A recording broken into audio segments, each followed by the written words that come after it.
शालेय गणवेश गारमेंट केंद्राला भीषण आग, 45 मिनिटाच्या प्रयत्नानंतर नियंत्रण.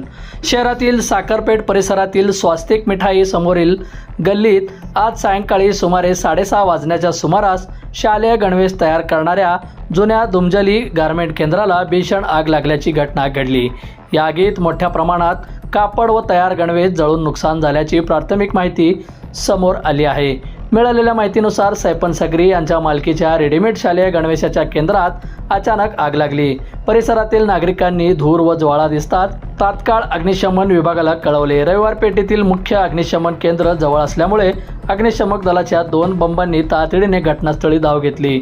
मात्र गल्लीत अरुंद रस्ता असल्याने अग्निशमक दलाच्या गाड्यांना थेट आगीच्या ठिकाणी पोहोचता आले नाही. त्यामुळे सुमारे 100 ते 150 मीटर अंतरावर गाड्या उभ्या करून अग्निशामक कर्मचाऱ्यांना पाईपच्या साहाय्याने आतमध्ये प्रवेश करून पाण्याचा मारा करावा लागला.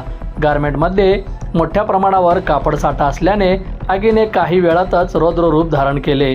दरम्यान घटनेची माहिती मिळताच नगरसेवक प्रवीण दर्गो पाटील यांनी घटनास्थळी धाव घेतली आणि स्वतःही बचाव व आग विझवण्याच्या कामात सहभागी झाले. घटनास्थळी पोलीस दाखल होत यांच्या झालेल्या गर्दीवर नियंत्रण मिळवले. नागरिकांच्या मोठ्या प्रमाणात गर्दी झाल्याने अग्निशामक विभागाच्या कर्मचाऱ्यांना अडचणी निर्माण झाल्या होत्या. आगीची तीव्रता पाहता अग्निशामक विभागाचे रेस्क्यू व्हॅन, ऑक्सिजन मास्क व ऑक्सिजन टाक्यासह अग्निदूत पथकही घटनास्थळी दाखल झाले. अग्निशामक दलाच्या सुमारे 6 बंबच्या मदतीने जवळपास 45 मिनिटांच्या अथक प्रयत्नानंतर आग आटोक्यात आणण्यात यश आले. या घटनेत सुदैवाने कोणतीही जीवितहानी झाली नसल्याचे समजते. आगीचे नेमके कारण अद्याप स्पष्ट झाले नसून शॉर्ट सर्किटमुळे आग लागल्याची शक्यता वर्तवली जात आहे.